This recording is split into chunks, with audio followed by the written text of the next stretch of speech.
the long con be fruitful for my nameless sisters. I wanted to know that I am a Jew, though I have a picture of my Sunday school class with your Torah behind us. I asked the temple for records, but they had been shredded. It's okay, though. I found my mother's parents in an Orthodox cemetery. Surely they had to show proof. 2. After I buried my wife, I stood with the men 3 times each day.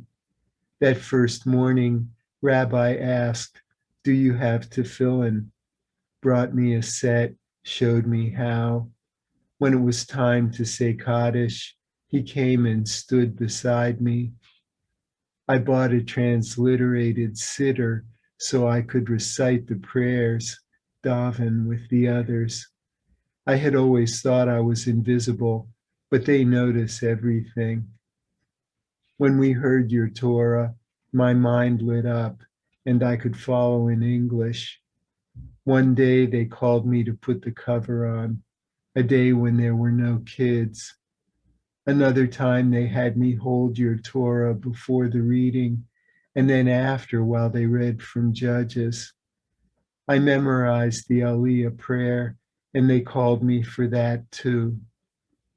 After Saturday Shacharit, someone always asked us, "Please join our family for Shabbos dinner," me and the others. Often a woman was there, a stranger. We sat like orphans, talking about the week's Torah portion, Rabbi's sermon, the blacks, the reform, that they aren't Jews. I even heard that from a survivor.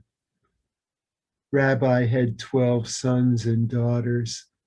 At Passover, friends and family came, so the Seder table filled the house. One woman was alone with new twins. I held and fed the fussy one. She asked if I was from, pious from birth. She was distant after that, so I was disappointed but not surprised when months later a matchmaker asked me, "Are you Teshuvah?" Returned. 3. She climbed down the curb and wandered into traffic. I parked crosswise to block the road. She toddled to the other side up the sidewalk, turned in with me behind like a herding dog. The screen door was locked, the house filled for Shabbos dinner, kids and arguing men in black. A pregnant woman came to the door, let her in with a quiet "thank you," locked the door behind her. I saw them again yesterday, 2 in a stroller, 4 more walking behind. They all had baby dolls cradled in their arms. 4. She had my love and her twin sons, their lives filled with learning and prayer, each with a working wife and 12 sons of his own. I recited the prayers with them, 1,000 men close around me, women in a mezzanine at the back, the great shul at 770, the world's home for their brand. When we said the Aleinu, they all spit on the floor and on each other in the crush. Disgust for the golden calf to cleanse that ancient taint because their Rebbe had spit 40 years before. These days with the bug, how many will bear death home to those open wombs? After we sat all together at dinner, I asked if the women spit too. I asked out of disgust and for the children. No one answered, and I never saw her again. 5. I know you from your world and from your Torah. You destroyed everything but Noah's household when you regretted the vicious world you had made. You killed Lot's wife for remembering her city as you burned it. You glorified Moses, who lay in wait to murder. You hardened Pharaoh's heart to justify killing Egypt's firstborn.